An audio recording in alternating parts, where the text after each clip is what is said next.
Hello everybody and welcome to Sword Art Online Alicization, episode 38, anime review, War of Underworld, part 2. It was a good episode. It was a lot better than last week's mixed bag of an episode. I mean, this episode was also mixed bag, but we ended on the really, really good stuff. Like, at the start was good as well. The middle exposition-y bit, that was fine, that was whatever.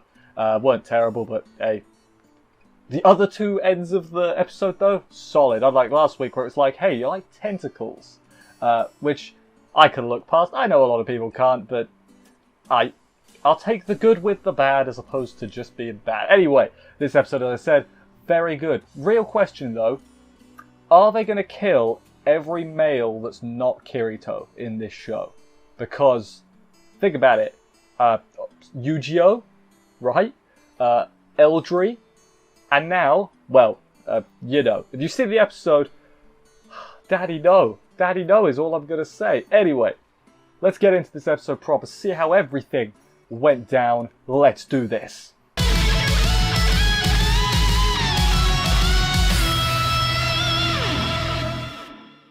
We open up with hype, as we often do. Everybody's logging into Underworld, and what song? It's bloody Swordland. It's been a hot minute since Swordland played, and it's awesome. Everyone logs in. Eggie's there. Liz is there, Silica's there, and then everybody else is there as well, because they don't get... No, I know, there's Alicia and Sakia and Eugene. I do think we briefly saw AG from, like, the back. It might not have been him, but it looks kind of like him from the hair, so I'm just going to assume it's him. So yeah, that was cool. Everyone's in, they have no regrets. Asuna's like, you might not be able to get back, and Liz and Silica are like, okay, we got this, it's fine, whatever, you know. They tell her Yui is the one that brought them all, basically. And Asuna's like, Yui!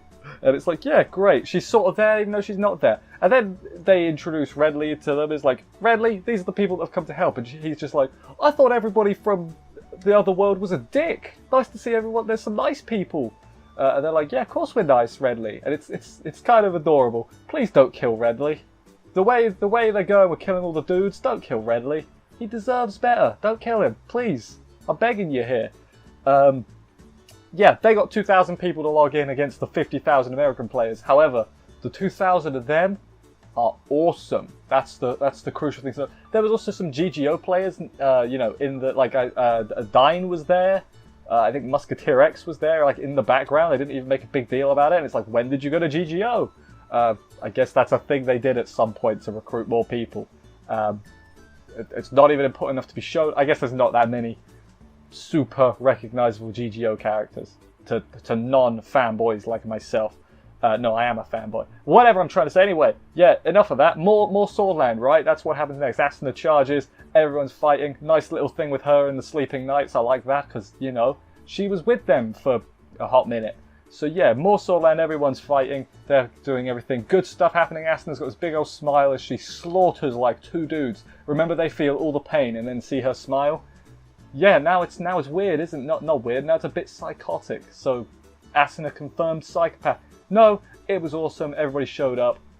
I imagine we're going to have more of everybody being cool next week, because yeah, we got a little bit this week, but you know, AG still hasn't done anything yet. I just really want to see what he's going to do. Because although I haven't read the light novel, he wasn't in the light novel, so I hope he does something cool.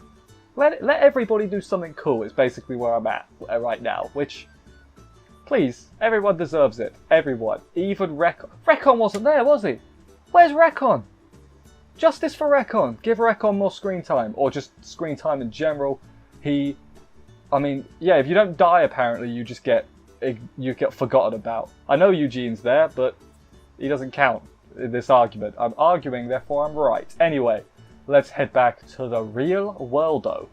As I mentioned briefly at the start, this was the weaker part of the episode for me. Ignore my flub a minute ago. Basically, it's exposition-y, and it does come out. There's a part where it's like, yeah, of course that would happen. So yeah, Higa, right? Higa's the blonde dude with the glasses. He's kind of cool, actually. Kind of like him a lot. He knows at this point Alice is more than just an AI, so he's not fully on Team Kirito, and let's not put her in a tank or a plane to bomb the Middle East, you know? Let's not be doing that. And then he's just sitting there, his cursor on his computer, it just moves by itself to click on a different thing. So who was that? Who moved the cursor?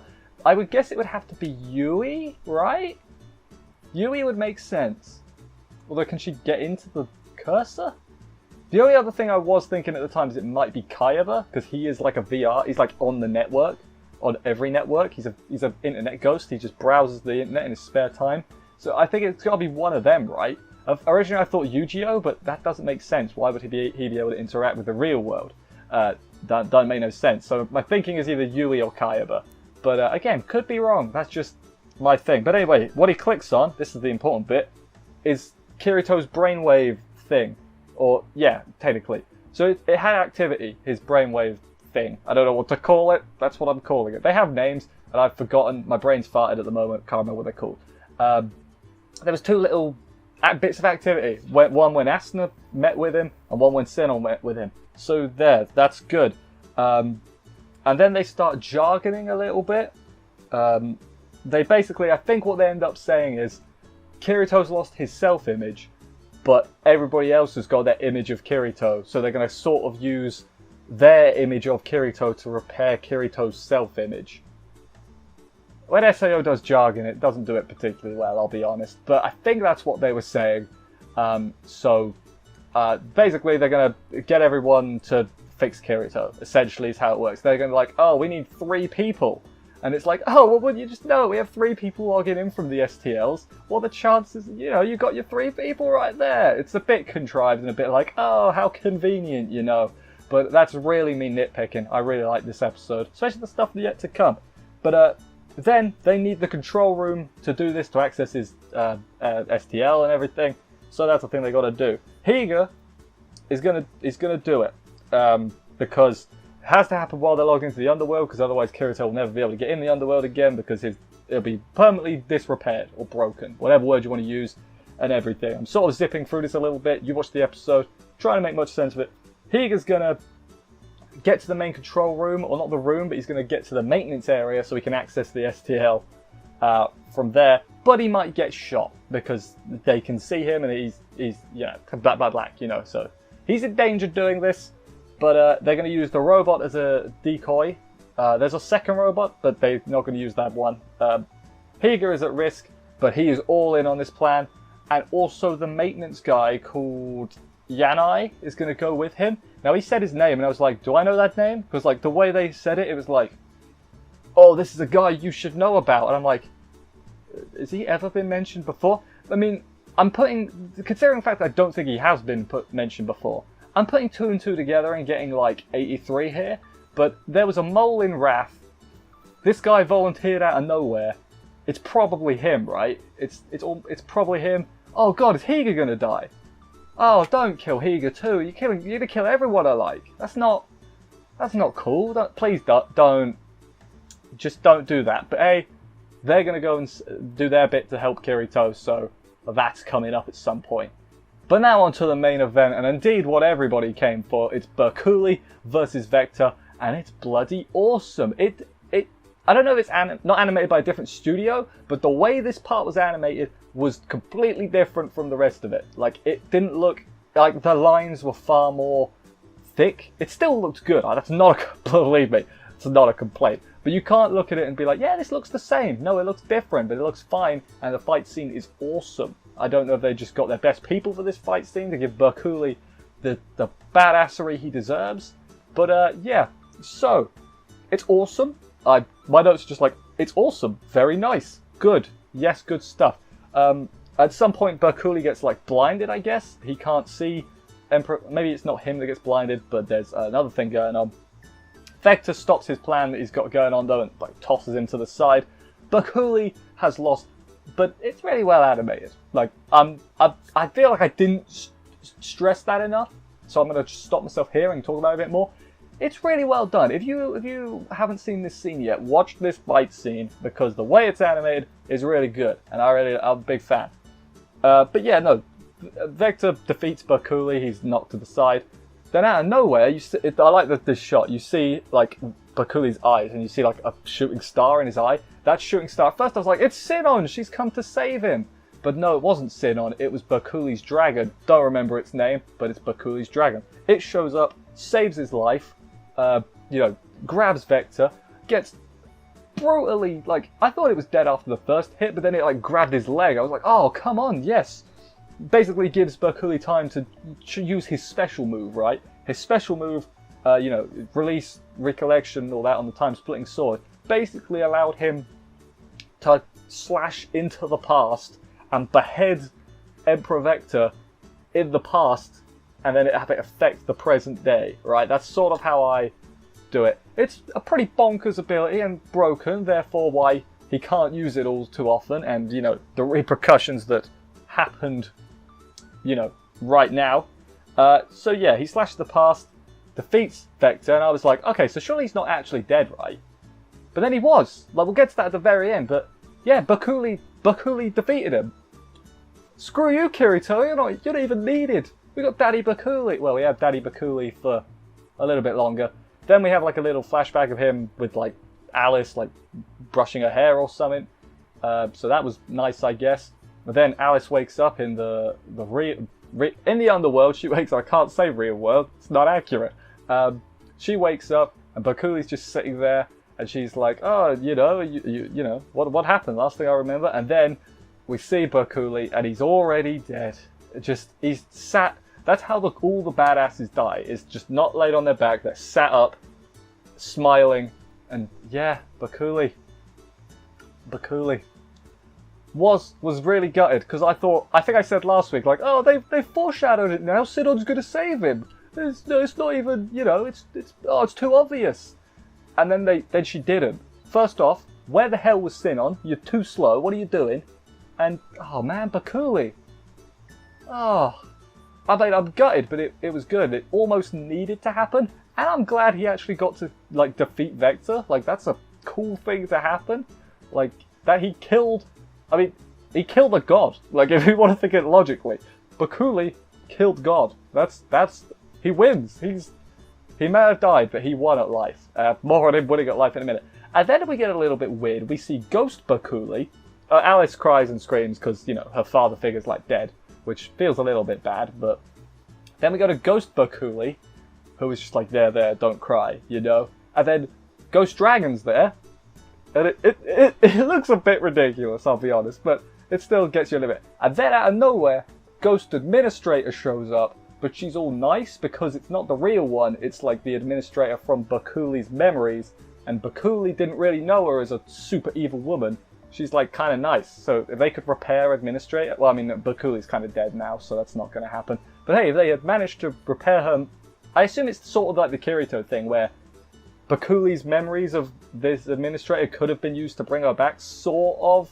But obviously that's not going to happen anymore, so I think they're going to do a similar thing with Kirito, where it's like the girl's memories of Kirito are going to be able to bring him back somehow. Just to, you know, go into that. Yeah, anyway, he talks to Administrator. They ride off together into the afterlife, and it's like, bro, you have Fanatio, why are you taking Administrator too? Like, bridal carrying her? Like, I will tell your missus. And then, you know, well, a minute. Didn't resent the Administrator. Then he apologizes to Fanatio. He voice carries in the wind. And then it turned out Fanatio was pregnant the whole time. Yep. Not only was she fighting pregnant, which I cannot, you know, don't do that. What are you doing? I guess they needed everyone they could get, but don't do that. You know, if it wasn't for, what's her name? Oh my god, I've forgotten her name. Dakura. I remember everyone that died. If it wasn't for Dakura, the baby could have died. Bercouli, you're a bad leader. No, you're a good leader. I'm sorry. But yeah, so now Fanatio's got a baby and no daddy. I've been calling him Daddy Bercouli as like a joke, but he was almost an actual daddy. Oh my god, Bercouli. Sad days. A little bit more. Gabriel Miller wakes up in the real world, and they're like, you got your ass kicked. And he's like, oh, I'm going to log in again. Here's my account.